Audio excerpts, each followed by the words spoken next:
mindset thing, I mean, defense is all about want to, and a little bit of knowing how to at this level, but it's really all about effort. And like the guys you mentioned, we all love that side of the ball just as much as the other side. So, and I think just the mindset that we'll bring to camp, it'll, if guys already aren't on the same kind of page with their mindset, they'll get there because it's contagious and it's fun. And I'm going to show, like, that's part of my job to show it's fun to play defense and get stops. And like, that's the best way to play, in my opinion, to just run, not have to run any plays because you're stopping every time and just going. So I feel like, it's like I said, it's just a mindset thing and an adjustment. Jim Conlon.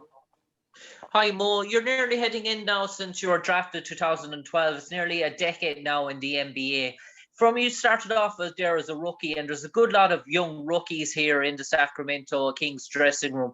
What have you sort of learned throughout the years now that you can sort of relay back to the young teams that they have here in Sacramento?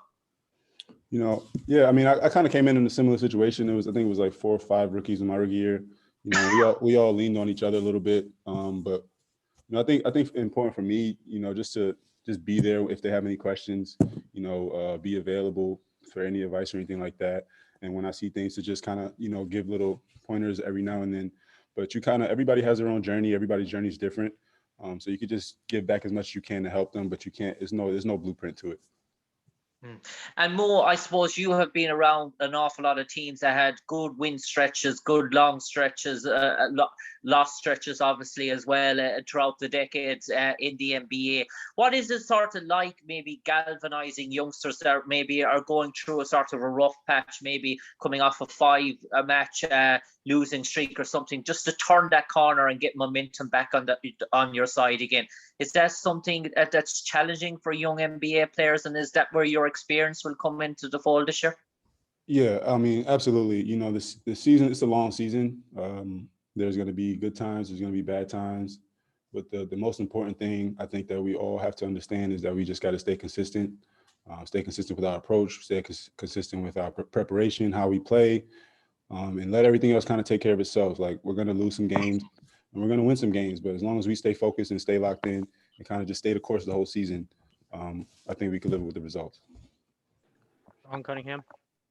Well, good to see you, man. Just what was the whole free agency period like for you, and to be here in Sacramento, and does this represent some security for you? Yeah, I mean, it was like, I think from on both sides, we kind of wanted to make something happen and kind of wanted to,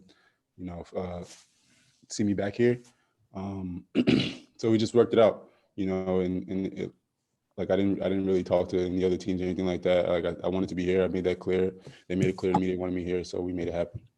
What was it from your standpoint that just was so appealing about this situation? Like I mentioned earlier, just like being around the guys, wanting to be a part of changing the culture here and building something here. I wanted to see, the growth of the guys. And like I said, I've been on a team with a bunch of young, hungry guys, and this kind of reminds me of that. So I wanted to be a part of that. That's exciting for me. And like you guys always talk about, Sacramento hasn't been to the playoffs in almost 20 years. Like, to be able to be a part of something like that is exciting as well. So that's the goal here, obviously, to try to turn things around and start moving back into a winning direction. And that's what I want to be a part of. All right, Mo. Last questions from Jason Anderson. Hey, Mo. Jason, try again. Can you unmute, please?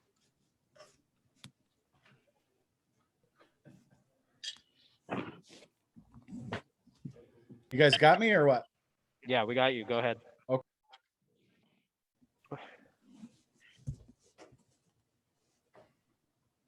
Okay. It keeps saying you're muting me on that side, but am I doing something wrong? Type the question. Go ahead, Jason.